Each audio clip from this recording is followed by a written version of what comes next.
गांव की सुबह हमेशा जल्दी होती थी। सूरज की किरणें अभी हल्की ही हुई थीं कि खेतों में काम करने वालों की आवाजें आने लगी थीं। लेकिन गांव के किनारे टूटी फूटी झोपड़ी में एक औरत अभी से मेहनत में जुट चुकी थी। उसका नाम था सरोज, एक मां जिसने अपनी पूरी जिंदगी सिर्फ संघर्ष में बिताई थी। पति का देहांत तब हो गया था जब उसका बेटा आदित्य सिर्फ 8 साल का था। उस दिन के बाद से सरोज ही मां और बाप दोनों बन गई। वो दूसरों के खेतों में मजदूरी करती, कभी बर्तन धोती, कभी घरों में झाड़ू पोछा लगाती। हाथ में छाले पड़ चुके थे, शरीर बार बार बीमार हो जाता, लेकिन उसकी आंखों में एक सपना था, मेरा बेटा पढ़ लिख कर बड़ा अफसर बनेगा। कई बार घर में रात को सिर्फ एक रोटी ही बचती। मां वो रोटी बेटे के सामने रख देती और खुद पानी पीकर सो जाती। आदित्य कहता, अम्मा तुम क्यों नहीं खा रही? सरोज मुस्कुराकर कहती, बेटा मुझे भूख नहीं लगती। मां का पेट तो तब भर जाता है जब बेटा खाना खा ले। आदित्य की आंखें नम हो जाती, लेकिन वो मन ही मन ठान चुका था, मैं पढ़ाई करके जरूर मां का सपना पूरा करूंगा। गांव के लोग मजाक उड़ाते, अरे सरोज तेरे पास खाने को नहीं और बेटा IAS बनेगा, पढ़ लिख कर क्या होगा, मजदूरी ही करेगा। सरोज ताने सुनकर चुप हो जाती, लेकिन अंदर से और मजबूत हो जाती। वो बेटे से कहती, बेटा लोग चाहे कुछ भी कहें, तू बस पढ़ाई कर, तेरी किताबें ही एक दिन सबको जवाब देंगी। गांव का स्कूल टूटी हुई दीवारों और पंखों के बिना कमरों वाला था। बच्चों के पास ढंग की किताबें तक नहीं थीं, लेकिन आदित्य वहां भी सबसे आगे रहता। जब बाकी बच्चे खेलते, आदित्य स्कूल के बाद गांव की पंचायत लाइब्रेरी में जाकर पुरानी फटी किताबों से पढ़ाई करता। किताबें इतनी पुरानी थीं कि उनके पन्ने पीले पड़ चुके थे और कई जगहों पर पन्ने गायब भी थे, लेकिन आदित्य ने कभी शिकायत नहीं की। एक दिन सरोज ने खेत में पूरे दिन काम किया, हाथों में छाले हो गए, शरीर दर्द से टूट रहा था, लेकिन शाम को वो हांफती हुई घर लौटी और बेटे के सामने 300 रुपए रख दिए। आदित्य हैरान होकर कहा, अम्मा ये पैसे कहां से आए? मां ने कहा, बेटा ये तेरे लिए नई किताबें खरीदने के लिए हैं। आदित्य की आंखें भर आईं। उसने मां के हाथ पकड़ लिए। अम्मा तुम्हें इतना तकलीफ क्यों होती है मेरे लिए? मां मुस्कुराई और बोली, तकलीफ बेटा, तेरी पढ़ाई ही मेरी ताकत है। तू IAS बन जा, मेरी सारी थकान मिट जाएगी। स्कूल में जब भी शिक्षक आदित्य से पूछते, बड़े होकर क्या बनोगे, तो आदित्य पूरे आत्मविश्वास से कहता, IAS ऑफिसर। बच्चे हंसते, लेकिन शिक्षक उसकी आंखों की चमक देखकर चुप हो जाते। स्कूल खत्म होते ही आदित्य ने पास के शहर जाकर कॉलेज में दाखिला लिया, लेकिन पैसों की कमी बहुत थी। वो दिन में कॉलेज जाता और रात में बच्चों को ट्यूशन पढ़ाकर अपनी पढ़ाई का खर्च निकालता। कई बार खाना छोड़कर सिर्फ चाय और बिस्किट से दिन गुजारता, लेकिन पढ़ाई कभी नहीं छोड़ी।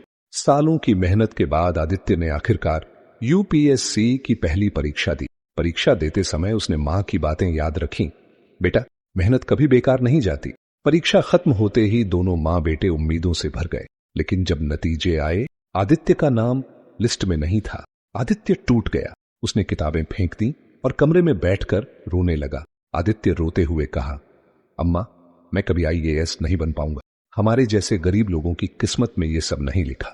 सरोज ने आंसू पोंछे और बेटे के सिर पर हाथ रखकर कहा, नहीं बेटा, तू हार मानने वाला नहीं है। असफलता का मतलब ये नहीं कि तू हार गया, इसका मतलब है कि तू सफलता के और करीब आ गया। उसकी बातें सुनकर आदित्य की आंखों में फिर से चमक आ गई। उसने ठान लिया, अगली बार चाहे जो हो जाए, मैं IAS बनकर दिखाऊंगा। पहली बार असफल होने के बाद आदित्य और ज्यादा मेहनत करने लगा।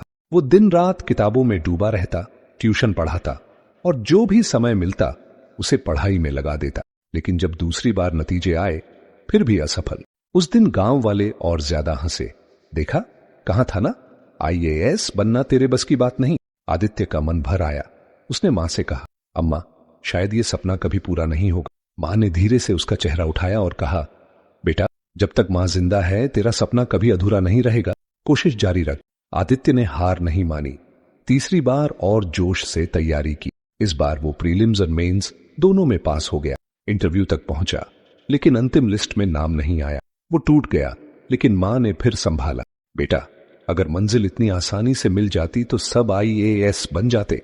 तू बार बार गिरकर भी उठता है, यही तेरी जीत है। अब तक आदित्य की हालत खराब हो चुकी थी। किताबों के पन्ने फट गए थे, नोट्स पुराने हो गए थे, पैसों की कमी इतनी थी कि कई बार खाने तक को कुछ नहीं होता।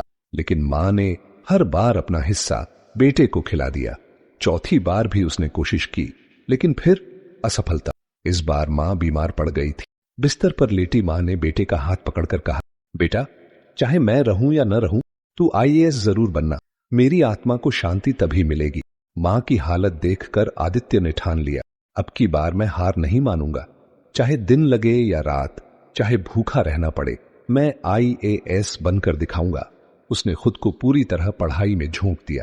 रात रात भर जागना, नोट्स बनाना, पुराने पेपर सॉल्व करना, ये उसकी आदत बन गई। कभी थकान होती तो मां का चेहरा याद आता।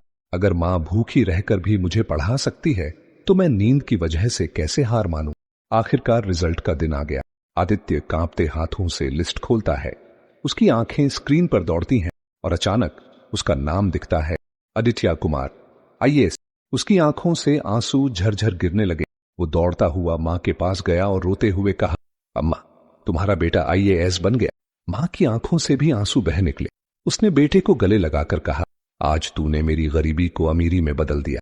कुछ महीनों बाद जब आदित्य ट्रेनिंग पूरी करके गांव लौटा तो पूरा गांव इकट्ठा था। जिस गांव ने कभी ताने मारे थे, वही गांव अब तालियां बजा रहा था। लोग कह रहे थे, यही है सरोज का बेटा, जिसने गरीबी को हराकर आईएएस बन दिखाया।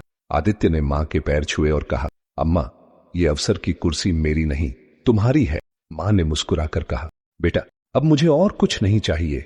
मेरी जिंदगी सफल हो गई। असफलता कितनी भी बार मिले, अगर मां का आशीर्वाद और खुद की मेहनत साथ हो तो कोई सपना बड़ा नहीं। गरीबी इंसान को रोक सकती है, लेकिन हौसला और मां की दुआएं उसे हर मंजिल तक पहुंचा देती है। सच्ची जीत वही है जो दूसरों को भी उम्मीद देना सिखा दे। ये सब तुम्हारे त्याग और दुआओं का नतीजा है।